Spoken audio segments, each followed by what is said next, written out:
चलिए यहाँ पे चौथा क्वेश्चन देखिए। चौथा क्वेश्चन क्या दे रखा है, which radioactive isotope would have the longer half life. इनमें से किस रेडियो एक्टिव आइसोटोप का हाफ लाइफ जो होगा वो लॉन्गर होगा, हाफ लाइफ जो होगा वो लॉन्गर होगा। आइसोटोप का मतलब पहले समझ ले, आइसोटोप का मतलब होता है same atomic number with different mass, ठीक है। यहाँ पे ऑक्सीजन है तो ऑक्सीजन सेम एटॉमिक नंबर होता है, लेकिन यहाँ पे इसका जो मास दे रखा है दोनों का डिफरेंट देखा है, एक का 15 दे रखा है, एक का 19 देखा है, ठीक है। तो ये O15 है और ये O19 है, क्लियर है। यहाँ पे इनका रेट कांस्टेंट देखा है, O15 का जो रेट कांस्टेंट है वो क्या है 5.63 इंटू 10⁻⁻3, ठीक है, पर सेकंड। और वहीं पे O19 का जो रेट कांस्टेंट देखा है वो देखा है 2.38 इंटू 10⁻⁻2 पर सेकंड, ठीक है ना।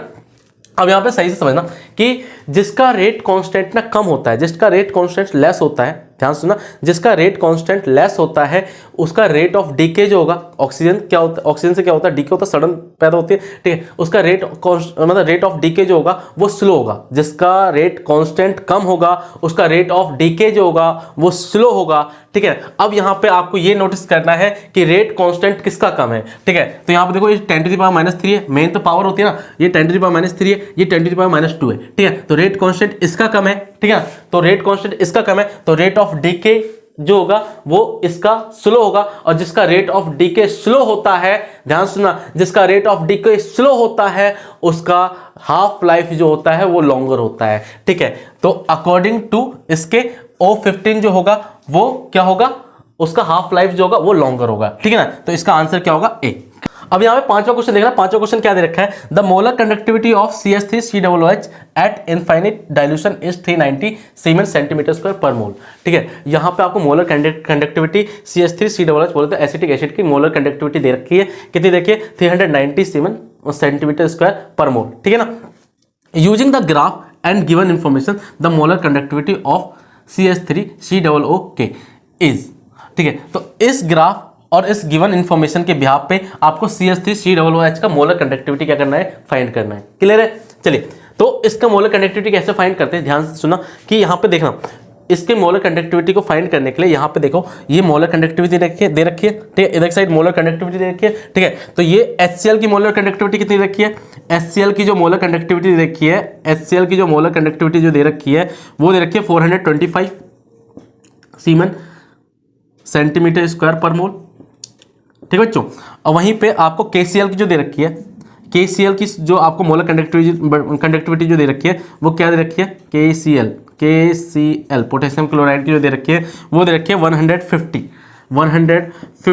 सीमेन centimetre square per mole, clear बच्चों, ठीक है। अब यहाँ पे आपको इन दोनों की ग्राफ में आपको इन दोनों की मोलर कंडक्टिविटी दे रखी है, ठीक है। निकालना किसका है, CH3COOH इसका निकालना है। अच्छा CH3COOH का भी मोलर कंडक्टिविटी दे रखा है, वो कितना दे रखा है, CH3COOH का दे रखा है 390 siemens centimetre square per mole, clear है, क्लियर बच्चों। और निकालना किसका है, निकालना है आपको CH3COOK का, ठीक है ना। इसका आपको निकालना है क्या, मोलर कंडक्टिविटी निकालना है, क्या निकालना है, मोलर कंडक्टिविटी निकालना है। कैसे निकालोगे आप इसको, ठीक है। यहाँ पे इसका मैं फॉर्मूला बनाना है, जब इसकी जब वीडियो आएगी, ठीक है, आज ही मैं इसकी और भी वीडियो बनाऊंगा, ठीक है, इसी क्वेश्चन के ऊपर, इसके और भी इसी सिमिलर जो क्वेश्चन होंगे उनके ऊपर और भी वीडियो बनेंगी, ठीक है।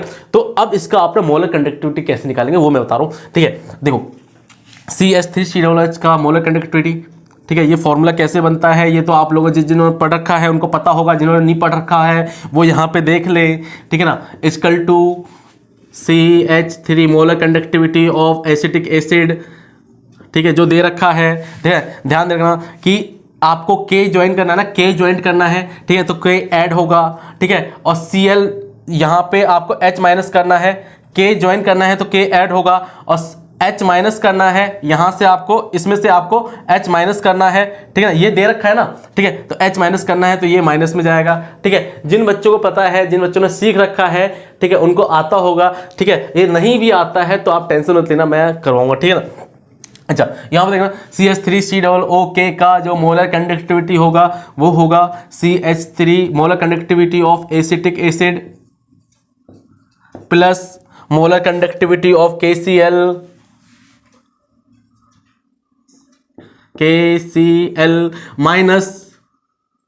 Minus molar conductivity of HCl, clear बच्चों, क्लियर है, ठीक है। अब वैल्यू पुट करो, ठीक है, तो इसकी वैल्यू कितनी है, जो CH3COH 390 है, ठीक है। वहीं पे KCl की वैल्यू कितनी है, ध्यान से देखना, KCl की वैल्यू 150 है, यहाँ पे लिख रखी है मैंने 150, ठीक है। अब इसमें क्या माइनस हो जाएगा, HCl की molar conductivity of HCl minus हो जाएगा, तो मोलर कंडक्टिविटी ऑफ HCl क्या है 425, ठीक है बच्चों।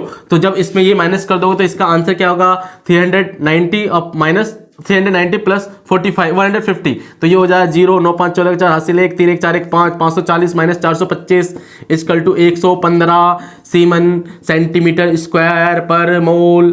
क्लियर बच्चों, ठीक है।